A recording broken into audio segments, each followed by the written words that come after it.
Hi Taurus, welcome to your monthly Horoscope for February with me, Raphael from Reydiant Reality.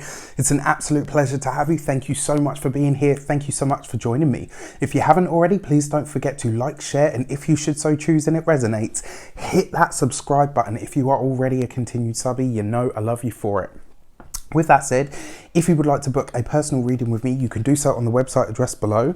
If you haven't got your seat for Mindset Magic yet, 1st of March it goes live. If you would like to be a part of that, like I said, it's going to be a whole system of creating a practice, a daily practice for you to manifest anything that you should so choose in this life. With that said, I would like to bless all of my decks of cards with all forms of love, light, peace, prosperity, and abundance. And I pray that the messages that come through are ultimately clear and concise, and they help you on your path to your highest vibrational good.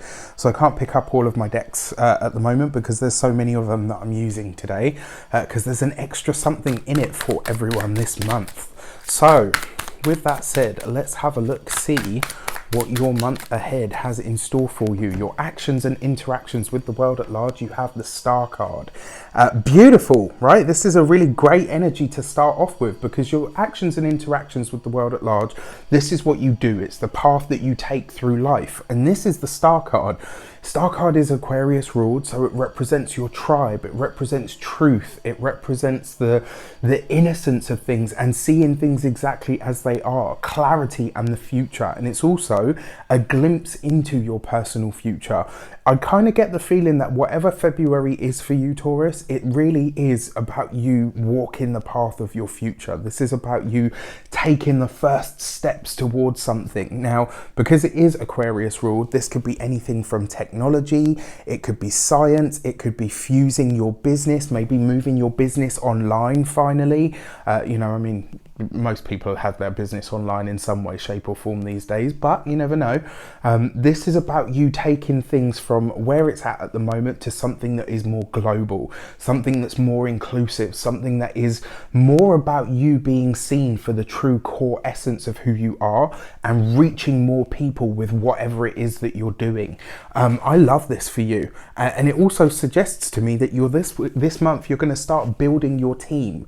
You're going to start building and really attracting the people that really work for you, the people that really work with you. And sometimes it's not the people that we think, and that's not because of anybody doing anything wrong. Sometimes the energy just isn't there. And then when you find the right fit, it just magically seems to happen. It is the way of the universe, as they say.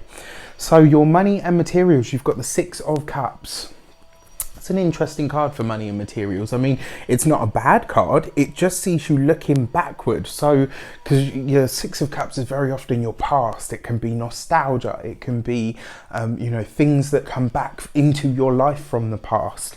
And the fact that this falls right next to the Star card, for those of you that have siblings, this could be a month where you're either working with, collaborating with, a sibling or maybe a family member, possibly a cousin. It's definitely possible, especially with these 2 cards like right next to each other. And how this bodes for your finances, well, it suggests that an old idea, something that you previously kind of put on the shelf and thought, one day I'd like to do that, and never really did much with it. It suggests that this month you could start kind of taking that off the shelf and dusting it off this month and saying, right, okay, what would it really take to make this happen? It's kind of like a dream or a goal that was shared between you and a sibling or a cousin or somebody of that sort of nature or that kind of relationship. You're picking something back up and saying, what would it really take for us to make this work? And this is, again, all about the future, something that may not necessarily yield results at the moment, but you have a very clear indicator of what it could be and where it could go. That's a really gorgeous energy. So for your communications with the world at large, you have the 3 of Pentacles. And this for me is all about learning. It's all about the learning that you do. It's all about studies. It's all about institutional learning very often as well. For some of you, this is about deciding to go back to school. And that doesn't mean having to go and get a degree or anything like that. Sometimes it's just to brush up on skills that you already have.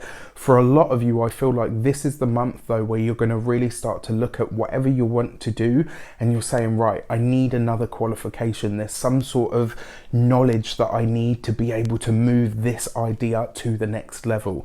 And the fact that you've got the Three of Pentacles here, this means that this month you really are reaching out to everybody and anybody that you have to. Who's got the knowledge that I need? Who's got the skills that I need? Who knows what skills I'm going to need in order to do what it is that I want to do, or in order to create what it is that I want to create? There's a lot of talks about learning, gaining qualifications, maybe reviewing your accounts, definitely possible this month. The other thing as well with the Three of Pentacles, there's always kind of, for me, there's always this feeling of whatever it is that you weren't necessarily ready to hear or do, now you're ready to hear it. Now you're ready to do it. And the fact that you've got this in your communications, this could be the month where somebody says something to you, and, you know, and it really strikes a chord. And it's like, hang on a sec, I've heard that before. And it's like, yeah, several times. The reason you've heard it several times is because you weren't ready to take that piece of information in yet and actually do something with it that was going to become relevant for your life path. Which I really like, you know. I'm a total geek when it comes to learning and studies. I'm always taking some course, I'm always doing something, learning something new, and I promise myself that 2020, once I finish what I need to finish, that's it, no more studies for me, because I could be like a perpetual student.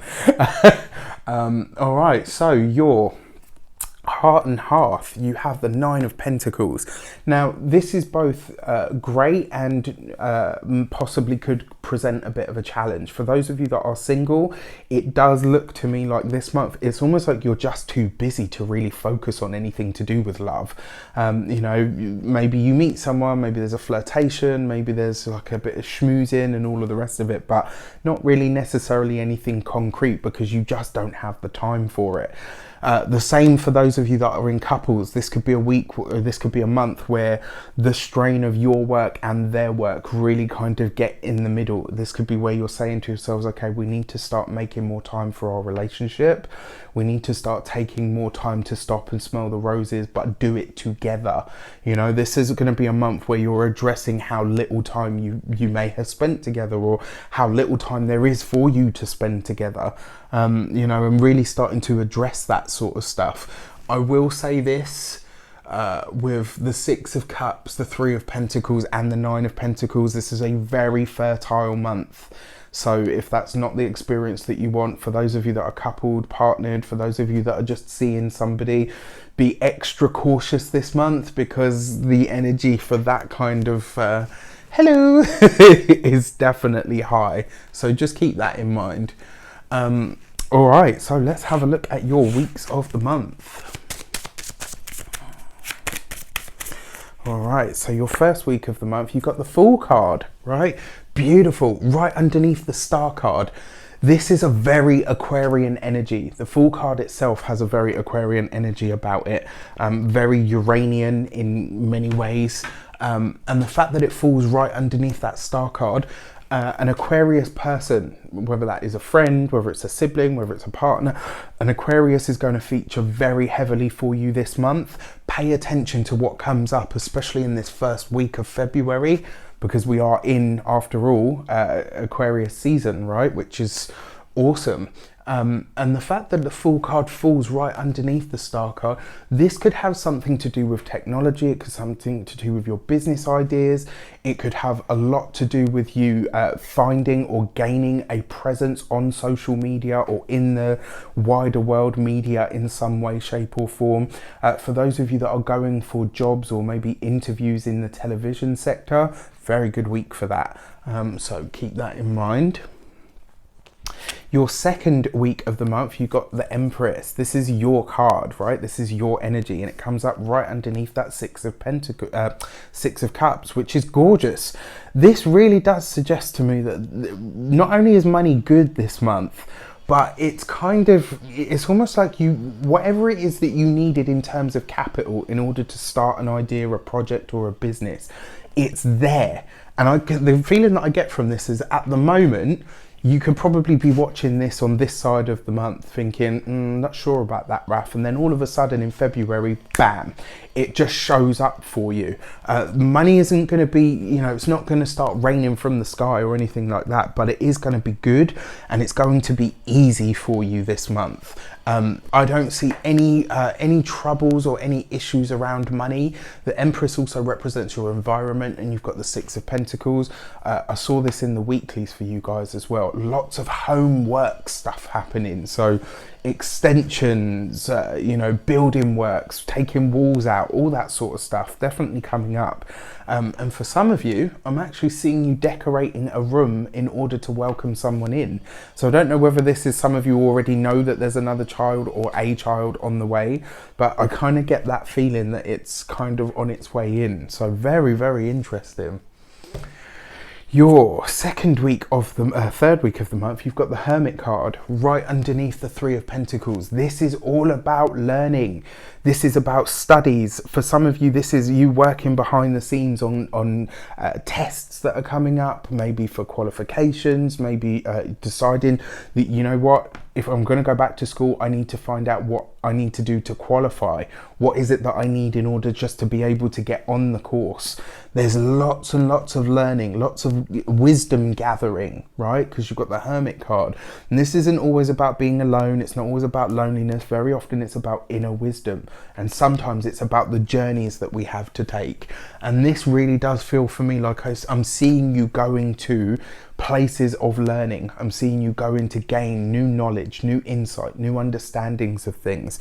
And the fact that you've got the Hermit card underneath the Three of Pentacles, my biggest piece of advice and love and care that I want to give to you this month, if you are a mature student in any way, shape or form, I've been there. It's not easy, but I tell you what, it is bloody worth it. Even if you don't necessarily go on to get the qualification, what you learn in the process about yourself, about the world, and about whatever your chosen subject is going to be invaluable to you. I say to you, more power, go for it. And then finally, your fourth week of the month, you have the Judgment card right underneath the Nine of Pentacles. So for those of you that are single, the past could definitely come a knocking. And for others of you that are single, this could be about you really, really letting go of and releasing the work that you've had to do around damaging relationships. So for those of you that have come out of a relationship however long ago, whether last month or 5 years ago, one that really kind of left you with a lot to deal with and work through, this month you could really find that a lot of insights come in as to why you had that experience and what you actually took away from it. The Judgment card right next to the Hermit card as well, right? For those of you that are partnered, again, this is really looking at the time. And interestingly enough, I'm picking up this. For those of you that are partnered, I feel like, especially for those of you in long-term relationships, I feel like you're about to need to, and this could be where the decorating that spare room or whatever comes in. I'm feeling like there may very well be a need for a lot of you to welcome in a new person. So for some of you, this could be a new baby, a child of your own, maybe a child of a partner's. For others of you, this could be about you welcoming in an elderly one, so maybe a grandmother or a great uncle or whatever, but it could just as easily be a parent. It could be that you're welcoming a parent in for some extended period of time. All right, and then finally, your key to the month is the Star card. You've got a double hit of this energy. Pay attention to your Aquarius friends, partners, family members, because the chances are they will have some form of a message for you this month. What's really intriguing about this is it does suggest an online or social media presence. There's something to do with technology that is really coming to the fore for you guys this month, and also building a team, building a network of people that are really going to become effectively like a second family, or maybe something in your immediate family is shifting, or the dynamics there are changing.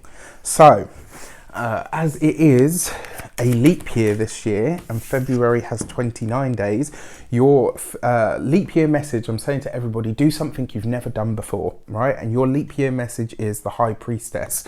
And this is right next to the Star card, right? This is something hidden that's revealed to you about your family. Maybe it's something that comes up and, you know, maybe you're asked to do something by a family member, for a family member. This person could very well be a Cancerian or a water sign of some sort. Very likely could be a mother figure, an aunt, somebody that is, you know, older but female. Definitely a possibility. It could even be something as small as you being asked to be a godparent. But, you know, the fact that it falls with that Star card, there's definitely something familial going on here. You might be asked to play a role or to do something in your family or your extended family that you'd never really considered before. Just keep that in mind. Remember, it's a leap year, so anything goes. With that said, I wish you an abundance of all of that good stuff. Have a fantastic month. Take care, and I'll see you soon.